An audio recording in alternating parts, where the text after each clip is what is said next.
Hi everyone, it's Rachel here and welcome to episode number 31 of the Walk the Talk podcast.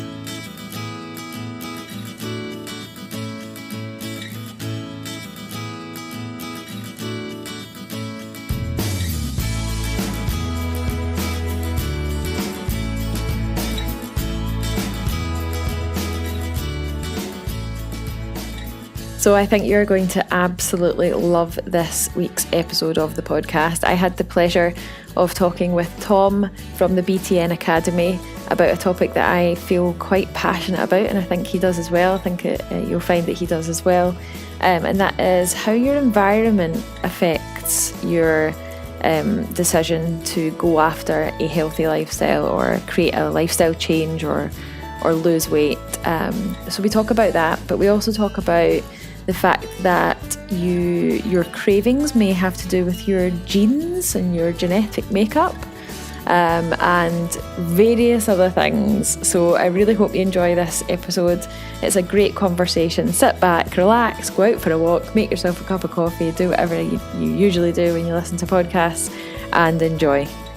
So hi Tom, thank you so much for joining me for this lovely episode of the Walk the Talk podcast. How are you this morning? I'm very well. Thank you very much for inviting me.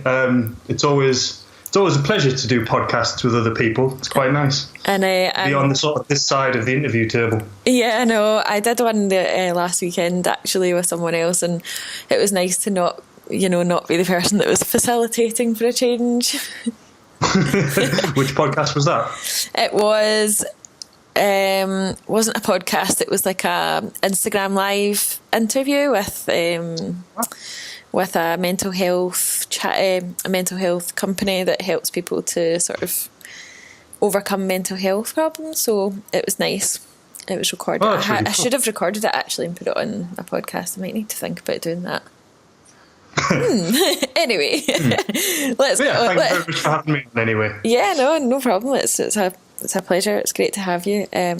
So for my listeners that don't know who Tom Bainbridge is, let's have a little introduction from the man himself. Well, that'll be most people, to be fair. But, Probably. So, hello everyone. So I'm Tom. My current role has me as the Academy Manager for the BTN Academy, which basically means that I currently manage a nutrition academy for personal trainers, coaches, nutritionists. People will come and do a course with us for a year, and then it will allow them to be better at facilitating behaviour and nutrition change in clients. I've been in the industry for about 9 years now. I worked that out the other day, which seems like forever now. That's about the same as me, actually. 9 years. I've had a few different roles. The longest one being a personal trainer. So in the face to face in the gym coaching. Did that for a very long time. I've also worked in supplement shops when I first started out in the industry. Some of which I look back on now with the 2020 clarity of hindsight and think that was probably a rubbish thing to do, but I didn't know any better at the time. Hopefully I do now. But and I also co-host the Ben Coomber Radio podcast on iTunes. So if you don't subscribe to that, please do, because it's good. But that's me. So basically, nutrition is my hobby horse. But I don't just look at it from the perspective of like the mechanisms, and I'm not just interested in the numbers and that side of things. My focus tends to be more along the lines of behavior change and understanding a little bit more about what goes on behind the scenes with people. Like my main thing is that there's a big difference between knowing what a healthy diet is and eating one. Mm-hmm. And there's a big difference as a personal trainer between educating a client around those two different areas, because most people know they should eat more broccoli and fewer crisps. And it's my opinion that a coach's role is not necessarily just to tell them to do that, but to find out why they don't. Mm-hmm. Yeah, I find that is a big part. I'm coaching, I'm on the floor coaching people with nutrition for weight loss. And that is the biggest issue that I face as a coach, and the biggest development that I've had to make over the last few years is, people do know people do know these days what it is that they really need to do. The information is readily available, But it's the actual putting it into practice side of things that seems to be the biggest sort of customer facing issue that I have. And I've found that I've had to change the way that I coach people completely, like almost 360 in the last, in the last wee while. And I know today we're going to talk about environment, and we will go into detail on what we actually mean about that in just a second. But I think you mentioned behaviour change there as well, which we might touch on as well, because a lot of the time the biggest statement or question, I don't even know if it is a question, that I get is, Rachel, I know what I should be doing, but I cannot understand why I can't do it, or why can't I do this for longer than a week, a month, and then suddenly something comes along and throws me off track and sends me down a completely different track to one that I want to be on. Why can't I do it? And a lot of people think there's something wrong with them. Yeah, it's so common. And I mean, as personal trainers and coaches, I think self-determination theory is something that a lot of people need to be aware of. So self-determination theory, it's a psychological theory that basically it posits the idea that people are intrinsically motivated. People want to be healthy. They want to do positive things. They want to enjoy their life. They want to be active, and they want to feel good. But if they don't have certain things in place, that's almost an impossible thing for them to do. So when we've got clients who are saying things like that, like, oh, I wish I could act on all of these things that I know that I should be acting on. Like, I know that I should eat better, but I just can't. I know I should exercise, but I just can't. It's not a fault with them. It's that something hasn't been put in place yet.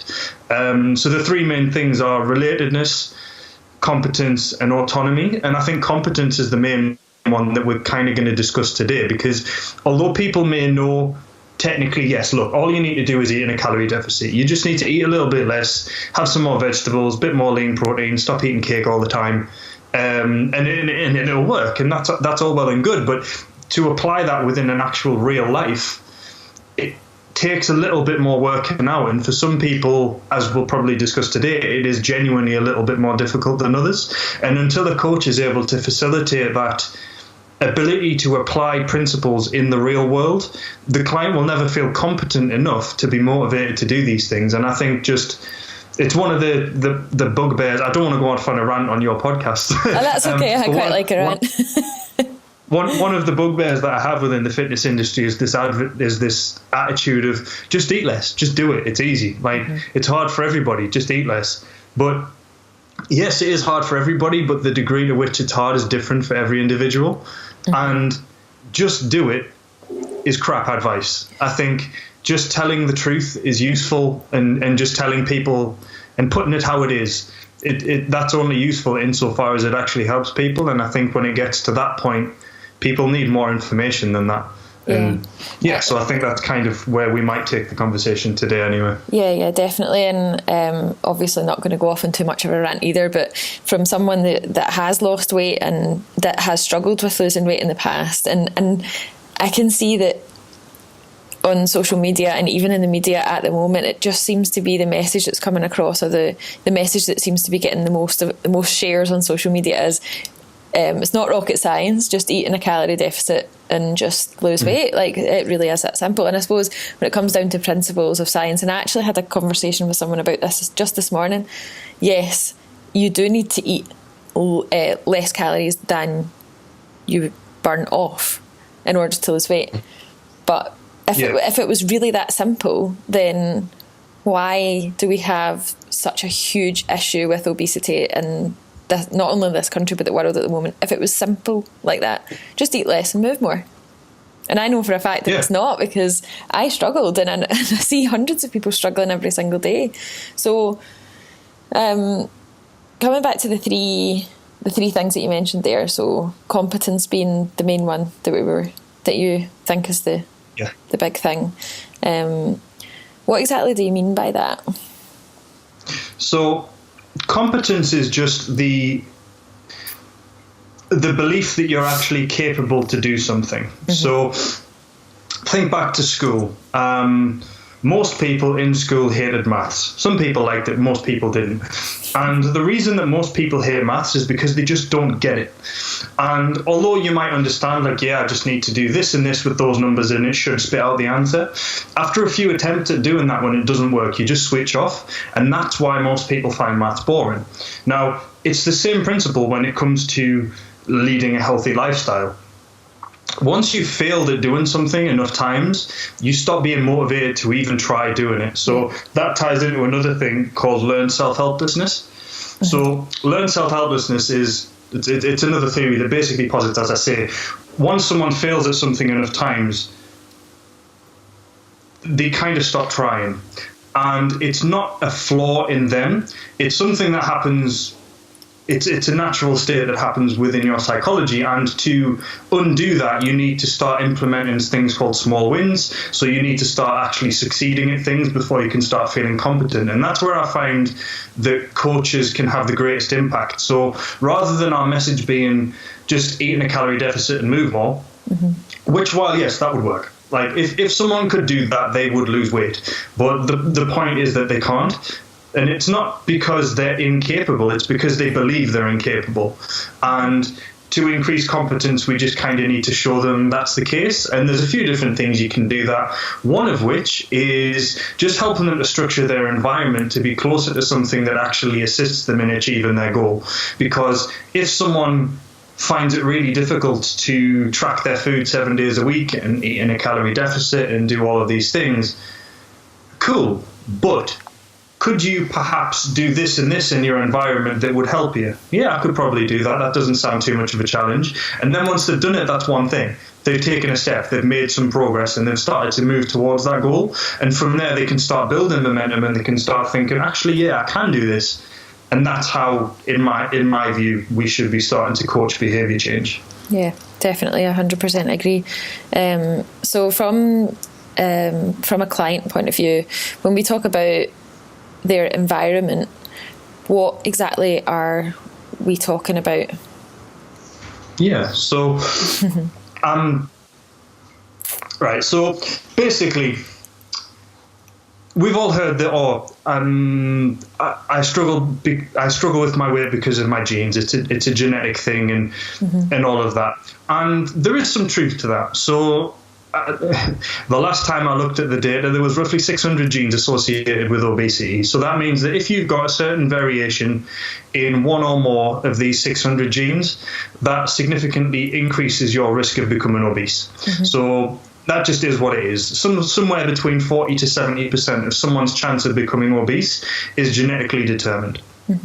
But those genes aren't new. So we've had those genes for the hundreds of thousands of years that humans have been wandering the earth, yet obesity has only become a problem in the last 100. It's probably only become a really big problem in the last 50. And what that tells us is that the genes aren't different, but the environment in which those genes are being expressed is.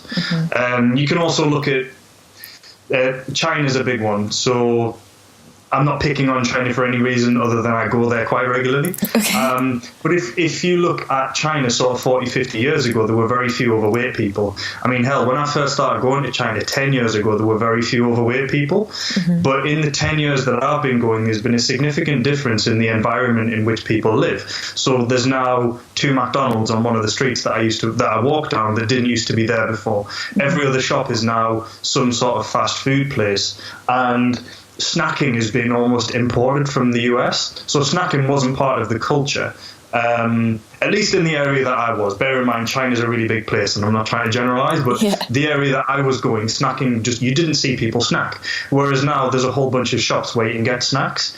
And China's youth, so people who are under 20, are now pretty much comparable with the US's youth in terms of obesity and diabetes.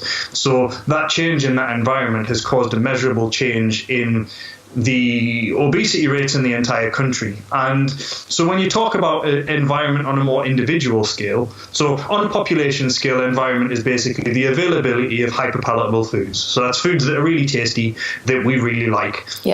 How available they are and how salient they are. So how much they're advertised to you, how readily available they are in the street, and how often you walk past a McDonald's or an ice cream van or whatever. But on an individual scale, there's kind of two ways that you can look at an environment that we should probably talk about separately. So the first thing with your environment is food cues. So I'll talk about this in a moment if you'd like me to, but there's a concept called Pavlovian conditioning. It's like the oldest psychological model that anyone's ever actually heard of.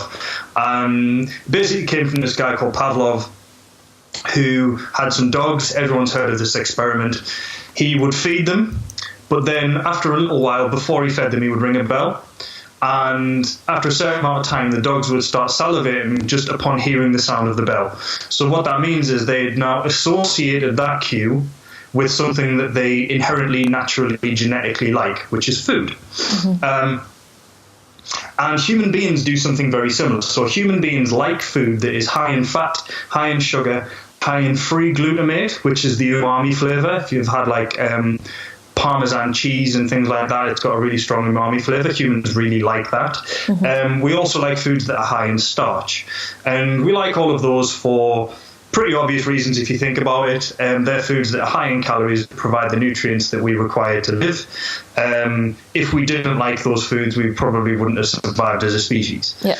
But when those foods are combined into more modern processed foods, they become extremely palatable. Our body absolutely can't get enough of them.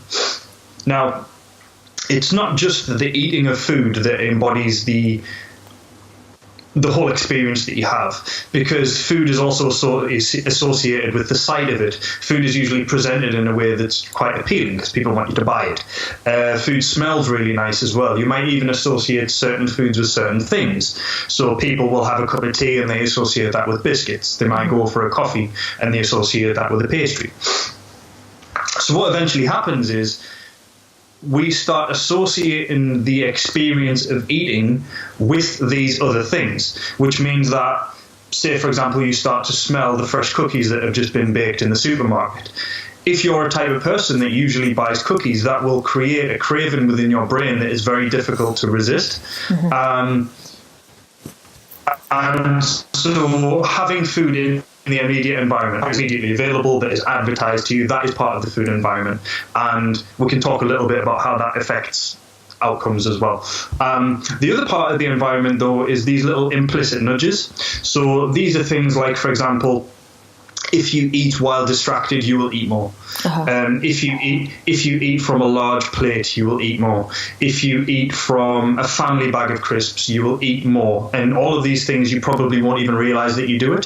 So because portion sizes are becoming bigger and bigger in the modern world, mm-hmm. people are eating more and more as well. So there's a kind of two sides of it there. I don't know which one you kind of wanted to delve into or anything like that, but that's generally what we're speaking about when we talk about food environment. And as a last little point, those genes that I mentioned at the start, because of some genetic differences, some people are disproportionately affected by these things than others, mm-hmm. especially the first kind of conditioning that I mentioned. Some people are more likely to become quote unquote addicted to foods. Mm-hmm.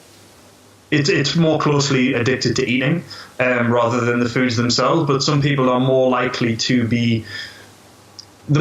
find it difficult to resist their cravings, and it's not a weakness in their personality. There's a literal difference in their brain that makes cravings stronger, which I think everyone can agree. If your cravings are 10 times stronger, it's going to make it a lot more difficult to not eat that pizza. So. Yeah, that's interesting that you said that, because that's another thing that I see a lot.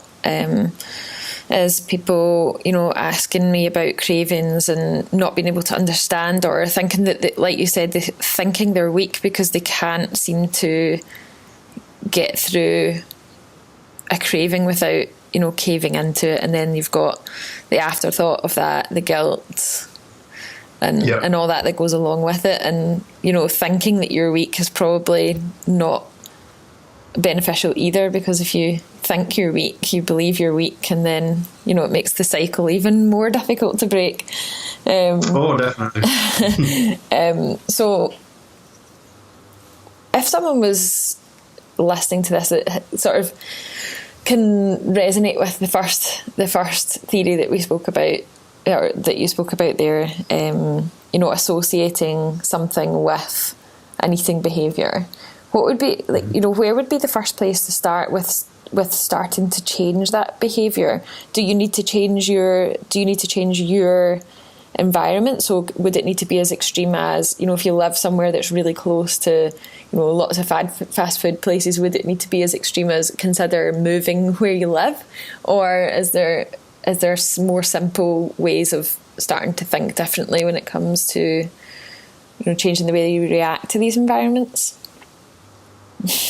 Well, that's a good question, because it's a question where the answer is it depends. Yeah.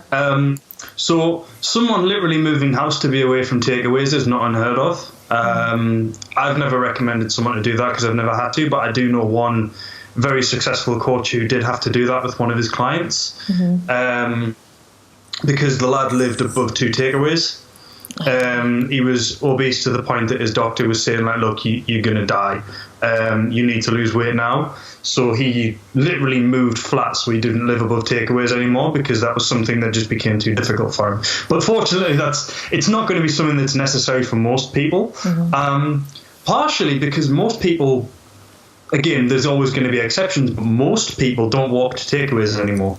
Most people will either call or use the Just Eat app. So a good step could be deleting the Just Eat app, getting rid of all of the takeaway menus in your house, because then it's more difficult for you to actually ring, and it's more difficult for you to actually do something. So one thing that comes out of all of the research on food environment is that the more difficult a food is to get at, the less likely you are to mindlessly eat it. So it's not the case that you can't eat it. It's not the case that you're necessarily banning it or anything like that. Because I do think it's always worth mentioning that considering foods as good or bad or off limits is usually a bad thing, but it's not a bad thing to say, look, I need to severely limit this for the time being because it's something that I find difficult to control myself around. Now, if you can make it more difficult for yourself to order a takeaway, that's a good thing. Just having the Just Eat, while you're trying to lose weight, having the Just Eat app on your phone is a bad idea. Yeah. Just put it that way. But beyond that, I always say that fat loss starts in the home, and probably further than that, fat loss starts in Tesco's or Sainsbury's. They're out of the supermarkets available. And all that really means is, look, if you always find yourself thinking, look, I want to have a biscuit, and then I always end up having 4 or 5, you need to consider why you buy biscuits in the first place. Because that feels like a form of self-sabotage. Now, again, we do need to look at, you shouldn't be banning these foods, but saying I'm not going to buy biscuits for 6 months while I'm trying to get into the swing of things isn't banning them. That's a decision that you've made to make things easier for yourself in the interim period. Yeah. It's you putting yourself in control rather than saying, I can't have control, so I need to get rid of it, if that makes sense. So that would be one thing. It's a case of doing almost like a kitchen purge. So a big thing with cravings as well is, as I mentioned, a large part of why cravings appear is because you have been cued to think about the thing that you're craving. So craving for chocolate doesn't just come out of anywhere. Craving for chocolate comes because you've experienced something that you associate with chocolate. Now that could be an emotion, it could be coming in from work, it could be eating a meal if you usually have something sweet for a dessert, but there's something that's cued that. Now, if you've got chocolate in the house, if it's available, you might be able to resist it for a short time, but you will eventually cave in. So if you're the type of person that always craves chocolate in the evening, it is a simple fix to remove that chocolate for the short term, so that in the long term you can start to develop a more controlled response, if that makes sense. Because what we need to understand is it's basically a habit. And habits are hardwired into your brain. So the way you learn things is literal physical changes happen in your brain because the neurons change the way that they're connected to each other. So your brain cells are called neurons, you've got billions of them, and they're all connected to each other like cables. And the way that they're connected dictates all sorts of things. For example, when you learn to ride a bike, your neurons move around a little bit, and then that allows you to then perform that motor output. So when you've got a craving, that's caused by one of these habits, that is also hardwired into your brain. So it's not going to be a case that you can just ignore it, because it's a physical thing that's there. It's part of you. It's something that you can't just get rid of. So you do need to make some allowances for that. And as I say, getting rid of things is a pretty good option. Mm-hmm. Now, if you don't want to do that, or if you can't, because what I often get with that is, well, I would love to get rid of snacks, but I've got kids. Yeah, that's I was going to ask you next. Which is very fair enough. So what you can do there is you can also look at it from other angles. So as I mentioned, if you can make things a little bit more difficult to get a hold of, then that can reduce your ability to eat them, because you've then not just got to cave into the craving, you've got to cave into the craving and then go out of your way, at which point you've got an extended period of time and you've got extra decisions to make, and you can eventually say no. So you could keep that in the garage, for example. Put a cupboard in there, keep it in the garage, lock the garage. That means that you've not only got to walk to the kitchen, you've got to walk to the kitchen, get a key, walk the fridge, open the garage, and at that point it becomes a bit of a pain. Mm-hmm. So you probably won't. You can also limit the amount of snacks. I mean, I understand that kids like snacks, kids need snacks, fair enough. I think we should be fostering a healthy relationship with food and our children, and that's going to involve eating some junk food. But you don't need a full cupboard. No. So limit what you buy, because it's not binary. These things come in shades of grey, and you can have some better options. If you've got to keep it in the cupboard so you don't have a garage, or you can't put it in the garage, keep it in an opaque box, so something that you can't see, and keep it at the back of the cupboard, so you've got to go, again, a little bit out of your way so you can get it. And the last one is, if you eat things from a packet, so say you're eating a tube of biscuits. Biscuits are always my go-to snack for this for some reason, but it applies for it. If you're eating a whole tube of biscuits, then every time you eat one, you can see the next one, and it's almost like presenting itself to you so you can eat it. You can now buy biscuits that come in little packs of 2, and what that provides is it's something known as a stop. So a stop is a time when your eating behaviour is automatically ceased by your environment. You've run out of the biscuits in the packet. Mm-hmm. You've then got to decide to open the next one. Mm-hmm. And that in and of itself can limit your portions. That in and of itself can reduce the amount that you eat. So buying things in single portions, it's a little bit more expensive, but it might not be expensive when you factor in the fact that could cut your 8 biscuit habit down to 2. Yeah, that really works for me. That really works for me. It's amazing how just buying individual packets can make, like, the thought of opening another packet is, really does make you think, do I really need this? Like, it really does make a difference. This is coming from someone who used to eat or be able to eat a whole packet of chocolate digestives in one sitting. Easily. Yeah, but it does, because if you've got a full packet, then 2 can become 3 very easily, and then that'll become your habit. Now you don't have 2 biscuits, you have 3, and then 3 can become 4 very easily, and it just increases over time. If you've got those individual packets, it doesn't necessarily happen.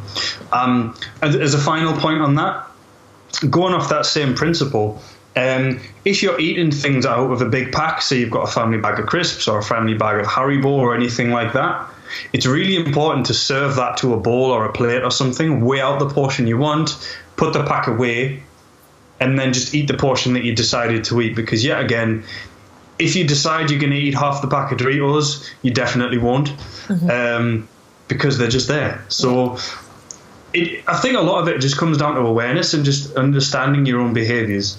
And the reason that it's important to talk about it in terms of genetics and in terms of inherent human traits is because I don't like this conversation to come across as a judgment, and I don't like it to come across as saying, look, these are the behaviours that you have because you're rubbish.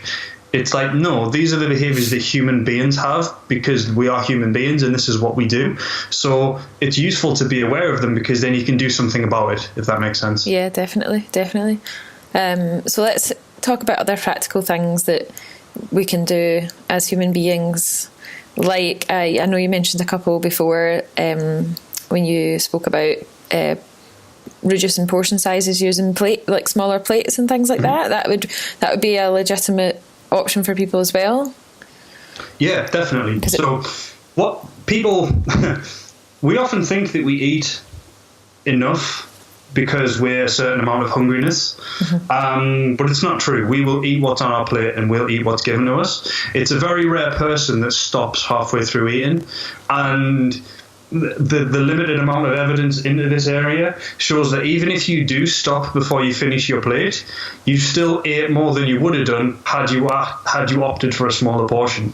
And the thing is, this impacts everybody. So there's a really good study on this from a guy named Brian Wansink, who's one of the leading researchers in the food environment topic. So what he did was, after like a successful period of doing something, I can't remember what it was, but anyway, he took all of his lab technicians for like an ice cream social to celebrate. So these are lab technicians that work on the topic of food environment all the time. They're more aware of this topic than anybody else in the world.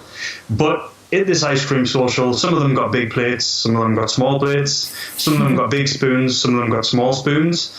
And even in these researchers, those that got bigger plates and bigger bowls and spoons ate like 30-40% more ice cream. So it's something that affects everybody. And the worst part of it is, another experiment he did was he got some students to eat soup, and as far as these students were concerned, they were involved in a taste test for their new brand of soup. They didn't know they were in an experiment for this. Now, half of the students just got a normal bowl. Half of them got a bowl that was rigged up to a mechanism with a little tube underneath the bowl that constantly refilled it as they were eating. So those eating the refilling bowls ate, don't quote me on this, but I believe it was 73% more soup. Wow. But they didn't report being any more full. Right.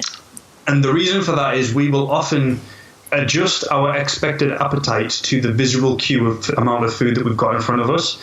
I would speculate that this is not an inherent thing. I would speculate that this comes from the thing of forcing children to finish their plate. But I don't have any evidence to back that up, so just take that for what it's worth. Because I don't think that's a good thing to do. But yeah, basically, if you've got a large portion, you will eat it. And if you've got a big plate, you will serve a larger portion. So those two things don't add up to a very good picture. And the thing is, the average dining plate in the UK has increased by, I think, 25% since the 70s. And that's partially because of style. A big plate looks better. But it's partially because of demand, because portion sizes in supermarkets have gotten bigger, so we need bigger plates to put them on. So opting for smaller plates where possible is a good thing. The other thing that you can do, if you can't find small plates, which a lot of people can't, is to get plates that have got like an inner bit and an outer ridge, as opposed to just being one solid thing, and then just serve to the middle bit. Forget the outer ridge, just pretend that's there for show or whatever, because that can reduce your portion size. Now, of course, if you're counting calories and stuff, if you're tracking your macros, then that becomes a little bit less relevant, because if you're tracking your macros, then you know what's going on the plate and you know what needs to be there. And that's fair enough. But a lot of this information is important for people who either aren't tracking their macros or who find tracking their macros difficult to do because they can't stick to the amount that they're given. At that point, this becomes a lot more relevant. It becomes a lot more important. But that's also why it's useful to fill half your plate with vegetables. Yeah. Because if you like that visual cue, and if you're starting to feel a little bit deprived because you think, God, my portion sizes are really small, then you can kill two birds with one stone. You can consume more micronutrients, you can consume more fiber, but you can also reduce the calorie value of your meal without reducing that visual cue. So it's not just a case of necessarily buying smaller plates. You can also just adjust what you put on there. Yeah, no, I think that's great advice. I know myself, if it's on the plate, it's getting eaten, but also as well, when I reduce my portion size, like I've done this as well, smaller plates, I still feel full at the end of it, even if there's 25% less food on the plate. So it definitely does work, and I'm trying to find a lot more ways and means of helping people to lose weight without having to track macros and calories or become overly obsessed with counting, because a lot of people that I work with I'm trying to get them away from that overly obsessive counting process, whether that be points, sins, checks, ticks, whatever it is that they've maybe been counting for years and years. I think that's some really, really good advice there when it comes to the visual cues as well. I also wanted to cover something environment-wise, which is probably different to what we've spoken about before, and that is social environment as well. So I don't know how much you know about this. I know I didn't really give you very much pre-warning on what I was going to ask. But I think the social environment is quite a big thing nowadays as well, because not only are we trying to control our own food intake and our own food environment, but a lot of the time, I think we touched on it earlier when you said about having to have certain foods in the house because of children. But you know, there are other people to consider that are not only just in our house, so partners, husbands, wives, children, but also our social circle, our friend circle. You know, a big thing that I come up against with clients a lot of the time is that they get scared to go out with friends because of being judged for wanting to eat healthily. This seems to be, I mean, I'm lucky in a way that, you know, you might be the same, that most of my friends are into the same kind of thing that I'm into. You know, I know a lot of my friends from going to the gym where, you know, I don't have to feel embarrassed about not drinking when I go out or ordering something that's a bit less, a bit healthier than. Nobody looks at me like I'm some sort of alien from outer space, but most of the clients I'm working with are not in that position, and they might go out and start panicking about ordering healthy food because they'll get the piss taken out of them. So not only have we got a physical environment to deal with, we also have a social environment to deal with as well, and I think that can be quite problematic sometimes. Yeah, definitely. And I think it's quite interesting as well, because it happens with both genders, but from a different sort of perspective. So I often find with the guys that I work with, they do get the piss taken out of them. Like, a bloke doesn't want to be the guy in the pub that's drinking Diet Coke instead of a pint, because he gets all sorts of jokes about him. And then you get a female client, especially working in an office, and I think, again, I'm generalising, but I do think women can be a little bit more sinister about it. Like, especially, I mean, God, I've noticed this with my girlfriend when she's sort of looking to sort of lose a bit of body fat. Like, all of a sudden, there's cakes started being brought into the office, and oh, do you want one of these biscuits? Oh, go on, it's just one biscuit, you'll be fine. Go on, you can have one. And I struggle to believe that it's not intentional. Of course, it could be, and in some instances it isn't. But I do find that when someone does start to make a healthy lifestyle change, it highlights the lack of that in the lives of others. So I don't like to just offset criticism as, oh, everyone's just jealous, because that's usually only half of the story. But I do think there is an aspect of that, and I do think it's something that's worth bearing in mind. Now, it was funny what you said, because you were like, oh, I guess you're the same as me a lot. All of your friends will be into fitness, and that's not the case. I'm definitely the black sheep of the group. And people used to take the piss out of me for it. But I think they just sort of stop. I think a lot of it as well is because people will usually go on health kicks, and it'll last 10 minutes. People don't expect you to follow through with it. And I think it's only when people start to see that you're actually taking it quite seriously that people will start to sort of respect you for what you're doing. So if you want to fast track that, it's a difficult conversation, but I'm a big fan of advising clients like, look, if you've got a group of mates that are taking the piss out of you, it's worth just saying, look, guys, like, I'm not happy with the way that my health is at the minute, and I'm really trying to do something about it. Can you just like give us a bit of support? And it's a difficult thing to say, because it's not nice to get all serious with your friends and that. But that one little conversation will usually change the tide of things, and people think, oh shit, you know what, they're actually having a go. And friends will support you. That's why they're your friends. But I think until you have that conversation, or unless you won't ignore them for 6 months and keep going with it, I think they will just expect that it's going to be another 5-minute flash in the pan thing you're not going to put the effort into. And so that can probably limit the thought that you get to. I do have something else to say, but I'll remember it in a minute. That's all right. No, that's all right. I come up against this all the time, you know, mostly with family for me. Like, it's my family, although they're getting a bit better now because, I've been doing this for years and years and years and years, but I used to come up against it all the time with my family, like, oh, here she goes again, like, bringing her own food. And I was like, and I used to, like, it got to the point where I used to just, it used to bother me a lot, actually. So I can really empathise with people that don't get it, but I really do agree with that. Having a conversation, it is something that I ask my clients to do if they are struggling. Like, have you actually had an open conversation yet about what you're trying to do and what you're trying to achieve? I know it's difficult, and it can be something that you might need to psych yourself up towards. But sometimes, the thought of doing things like this is a lot worse than what the outcome of actually doing it is, and having a conversation. Just even if it's just one sentence, like you said, this is what I'm trying to do, this is why I'm trying to do it, and I would really appreciate your support with it. It can be a total game changer. Yeah.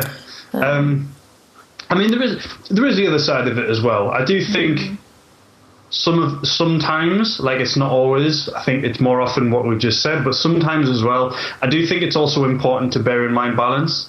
So if you're going out on a night out and you're just drinking water and everyone else is having a bunch of drinks, and your only reason for not having any drinks is because you think it's going to have, I think if you think that if you have 2 drinks on that night out, then it's going to be a disaster, then I think it's worth bearing in mind that you do need to have some lifestyle balance in there too. Like, sometimes your friends might be right.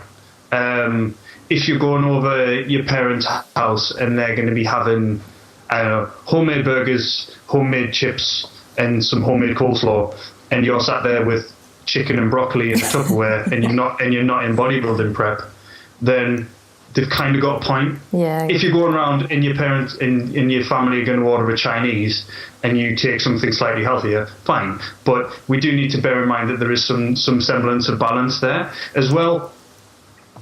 It's one of those things, it's quite difficult to actually talk about this because there is so much nuance there. Like, if you're just starting out on a lifestyle change and you have been that person that always orders takeaways and whatever, then you might be completely justified in saying, look, I'm going to try and stick to this and be a little bit strict for the next 2-3 months, just so that I can get into the swing of it and I can get rid of all of my old cravings and I can start to feel better, because at the minute, look, I've only been doing this a week. I don't think it's time to have a cheat day yet. I mean, I don't advocate cheat days, but you know what I mean? Yeah. Then that's absolutely fine. But if you've been on the healthy diet train for 6 months, and you're still thinking, you know what, I absolutely can't have that Chinese takeaway with all my friends, it's worth asking why.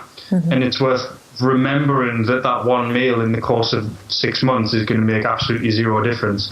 If you're not in 10 years' time in the physique, in the shape that you want to be, you're not going to think back and go, God, if I didn't have that takeaway in July in 2018, I would be in so much better shape now. Because it just doesn't work like that. So it's always useful to put things into context and just think, you know what, if everyone is saying that I'm taking this too far, perhaps I am. But what's more likely, in my opinion, is what I just said. It's the case of have that difficult conversation, because at the end of the day, your relationship with your friends is going to be a little bit uncomfortable whether you have that conversation or not. It's going to be a little bit uncomfortable if you don't have that conversation, because you're always going to be feeling like they're trying to sabotage something that you're doing for your own benefit. They're always trying to hold you back from something that you could actually achieve that's going to be really worthwhile, and that is going to put strain on the friendship.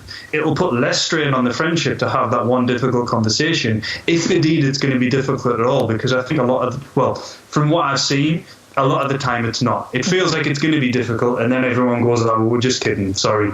Yeah. And then that's the end of it. Yeah, definitely. I am going to ask one last question. It's just popped into my head there, actually. There's no reason for this, but I tend to have a lot of teachers in my coaching groups. Just, I don't know. I don't advertise specifically for teachers, but it's just the way it works out. And I suppose this works for offices as well. And I get a lot of comments like, I don't know if you've heard this before, but teacher staff rooms are just full of boxes of chocolates, biscuits, especially this time of year in Scotland. Well, in Scotland, we're about to close for summer schools. Right. And there's lots of like cakes and things around, and it seems it's all year round, specifically now, and I suppose this is a good time for the podcast to be going out. In offices, you know, Cake Friday, Cake Wednesday, let's all go out and get drunk on a Tuesday night. What would you... It's always someone's birthday. And yeah, birthdays. Yep. What? And it's, Rachel, I just can't not have like one thing, because then one thing leads to another and I end up overeating, and being in this environment is just, I just can't do it. Mm-hmm. So how would you navigate a situation like that? So I personally find it very easy to look at a table full of cakes and not touch them, because I just don't have any interest in that kind of thing, but I know that's not normal. We do need to remember in fitness that we're definitely not normal. So the first thing that I would usually recommend is to think, well, if you know that there's going to be cake there on a Friday, because it's always Cake Friday, then you could simply have a light breakfast on Friday morning and have a small bit of cake on Friday. That would be the ideal situation. Now, I know there are going to be some people, though, who can't do that, because for them it is, as you say, it's once the floodgates open, they're open, and I'm just going to eat loads of stuff. In that situation, probably the best thing to do is to try and do the whole willpower thing. It's unfortunate because you're forced into that environment, and it is almost a binary choice. It's a case of don't eat anything or eat so much you'll blow your diet. It really narrows it down to one choice.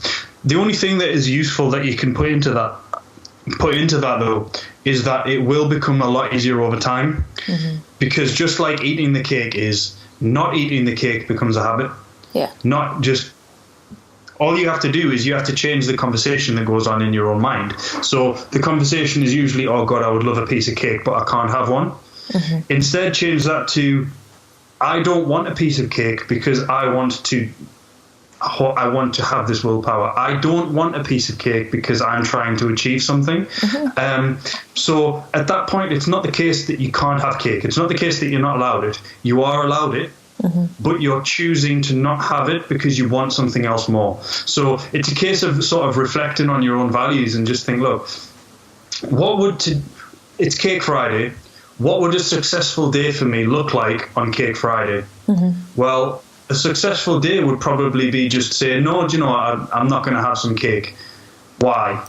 Well, it's because I don't want to eat the cake, because I want to succeed this week. I want to see if I can stay the course. Now, again, just to put it in, having a piece of cake is fine. Just account for it within calories and macros across the week. But in this situation, in this person's situation, the hypothetical, a successful week would be resisting that cake because it's going to allow them to stay the course and it's going to allow them to stay on track. So that means that they don't want the cake. All they have to do is then act upon what they really want. And it sounds stupid because it doesn't sound like a big thing, but changing the way you actually view the situation from I want it but I'm not allowed it to I'm allowed it but I don't want it, that can place you back into control. And if we loop back to that self-determination thing that I mentioned at the start, one of the big things is autonomy. So autonomy basically means that you're doing things of your own volition. It means that you're doing things because you want to do them. And that's a really important part of motivation. Now, if you're saying, I'm not allowed to have that piece of cake, or I shouldn't have that piece of cake, what that's doing is it means that it's not your choice anymore. If you had your choice, you would eat it. But some external force, be that a coach, be that the nebulous sort of idea of the diet, something has control over you and is saying that no, you're not allowed to do that. And at that point, you're not autonomous, and therefore you will rebel. If you think, no, I can have the cake, but my autonomous decision is that I don't want it, for XYZ reasons that are going to vary between individuals, it can become a little bit easier to to navigate that. And then, as I say, over time it does become a lot more of a habit, and eventually you'll get to the place where yourself and myself are at, where it's like, no, I'm not bothered. Mm-hmm. Yeah. Just because you're so used to making that decision. Yeah, totally. And sometimes I don't even, I can't even believe myself these days.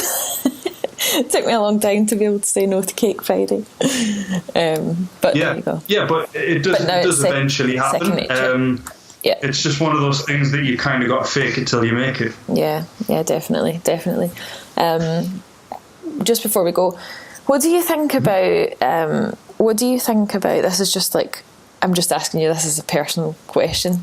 What do you think about all these coaches these days, all these coaches, I'm totally generalising here on social media, it's just, spouting, just exercise and discipline. Mm-hmm. Just like, stop, just eating a calorie deficit and get some, sort yourself out and exercise discipline. That's all we need. That's easy to say for a mid-20s person on a middle-class income with no children. Yeah. Yeah, fine, that is all they need to do, but have you considered X, Y, Z? So there's a million different reasons why someone would struggle to adhere to a diet, and a lot of it is not personal weakness. It can be, don't get me wrong, it absolutely can be, but a lot of the times it isn't. So we know, for example, that, as I mentioned at the start, some people's cravings are physically stronger in the brain. So if you have a phenotype, which is it's the characteristics that you get in a combination of your genes and your environment. If you have a phenotype that's characterized by a certain gene variation, what will happen is when you see food, the response within your brain that causes you to pay attention to the food is significantly amplified compared to someone that doesn't have that genetic variation. Mm. It will then also, you will be required to eat more cake in order to get the reward sensation that you get in your brain for eating. So you're more likely to crave it, you crave it more strongly, and you have to eat more to satisfy the craving. Mm-hmm. And that's just one thing. Lifestyle stress correlates pretty much one-to-one with BMI. And there's a few different reasons for that. One of them is when you're stressed, what I just said there about the cravings and stuff. When you crave something, in order to actually cave in and have the thing, you've got to decide to do it. And a part of your brain called the prefrontal cortex decides to do that. Mm-hmm. Now, when you're stressed, that signal doesn't get sent as strongly to the prefrontal cortex. It instead goes to an area called the striatum, which can just make that decision for you. So that is why a stressed out person will find themselves in the fridge. Mm-hmm. And they'll be like, oh, I didn't decide to come here. Like, there wasn't a point of wanting to come here. This is just a habit that I've just done that. Mm-hmm. So stress ties into it very well as well. As I mentioned as well, if you've got 2 kids and a full-time job that's a normal 9 to 5 plus a commute, unlike a personal trainer that works on the internet, mm-hmm. That means that you're probably out the house from, we'll take my girlfriend for example. She'll be out the house some days from like 7:15 until sort of 7:15. Mm-hmm. At that point, where the hell is she going to find the time to do all of these things that the personal trainer expects you to do? Like, she's got to get up, she's got to get ready, she's got to go to work, she's got to come back, she's got to get sorted for the next day, then it's 9 o'clock. Mm-hmm. She's awake at 6. Where does she exercise on that day? Mm-hmm. Now, for her, that's fine because it's only 2 days a week. The rest of the time, she's got a little bit more of an easy schedule. But if you're someone that's working really long shifts all the time and your commute's really long, some people genuinely don't have the time. Mm-hmm. Now, we could fit in 20-minute workouts 4 times a week, and they could do some clever food prep and all of that, and they can succeed. It's always possible. But that message is very rarely put out on social media. Mm. That message is, and also when you've got these coaches who probably train 5-6 days a week and work from home, would they manage to do that in that same situation? Yeah, sure, it can be done, but would you manage? Some of them would, some of them wouldn't. There's also some sort of inbuilt personality traits that people have. So if you're someone that's high in a personality trait called conscientiousness, which is to do with being really orderly and organized and all of that, then you're more likely to succeed on a diet. If you're low in conscientiousness you can't increase it. Yeah. It's just what. But that could predispose you to being really bad at food prep. It can predispose you to not managing your time well enough to be able to go to the gym. You can learn these things, but you can never make it come naturally to you. Yeah. Also, if you're really high in neuroticism, which is another personality trait, neuroticism is basically you don't handle stressful situations very well. Mm-hmm. People high in neuroticism are prone to dealing with stress by eating. And that's a personality trait. If you don't have that personality trait, it can be very difficult to actually appreciate that in other people, and that is where this just use willpower, just train, just do it, it's easy. Yeah, it's for you. Yeah, it is in theory, but I do think that we need to bear in mind that while everyone can do it, it's a lot harder for some people than others. Yeah. And showing some compassion there and working with people is the way to help them. Telling them, look, it's easy, all you need to do is this, this, and this. Look, say it's easy. Mm-hmm. It's not a good message, in my opinion. I don't think it'll be effective. No, me neither. So, in summary, you are not weak. There are lots of other reasons why you find it difficult to stick to a diet or difficult to lose weight. You're not going mad if you think that you're craving more than your friend. There could be a physiological reason for that, and I personally think that looking at your environment as a whole, first of all, before even worrying about how many calories you're eating, or even at the same time as, would be a really, really, really useful place to start. What do you think? Yeah. Yeah. And just as a final thing, like, I don't want any of this to come across as an excuse. This isn't a reason that you can't do it. This isn't us saying, look, your situation's hopeless because you've got this, and this going against you. That's absolutely not the point. The point here is, though, that it's useful to be aware of these things so that you can plan for them. It's useful to be aware of these things so that you can understand why you find it a little bit more difficult, and therefore, by planning for them and adjusting things and working with what you've got, you can increase those feelings of competence and you can create a situation where you're in control. And as soon as you're in control, it's easy to do, but placing yourself into that position of control requires understanding the situation you're in, and that's why I think this kind of stuff's important to talk about. Yeah, that's great. Thanks very much, Tom, for that. I think this has been a really useful conversation. Cool. Yeah, thank you very much. Thanks for inviting me on. Where can, if anyone wants to find out more about what you do and more about what the BTN Academy does, I don't know if any of my listeners might be interested in actually learning a bit more about this themselves. Where can they find you? What's the best place to go? Yeah, so the first place to look would be, we've got btn.academy, which is our website, or you've got the BTN Academy on Facebook. We've got 2 courses. One of them's for personal trainers, one of them's for general public. So if you'd like to do a short 10-week course to learn a little bit more about this kind of stuff, as well as some of the more basic things, please check that out. You can also find me on the Ben Coomber Radio. You'll find that on iTunes. I co-host that, so I'm on every other week. And then also, if you really wanted to, you could follow me on Facebook, but my content's not that good. Most of my stuff either goes on the BTN channel, so I write blogs and stuff there, or obviously it all comes through the teaching that I do on the academy. If you want to follow me on Instagram for pictures of my cat and pictures of wine that I'm drinking, you can do that. And if you want to follow me on Facebook for stupid things I find on Facebook, you're more than welcome to do that. My name's Tom Bainbridge.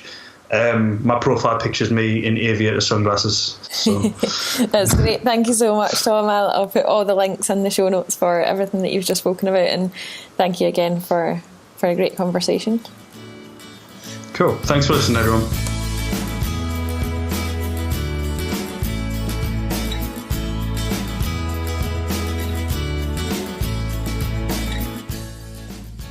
So there we have it, another episode of the Walk the Talk podcast. Thank you so much to Tom for such an incredible conversation, and I'm pretty sure that my listeners will get a lot of great information from this episode.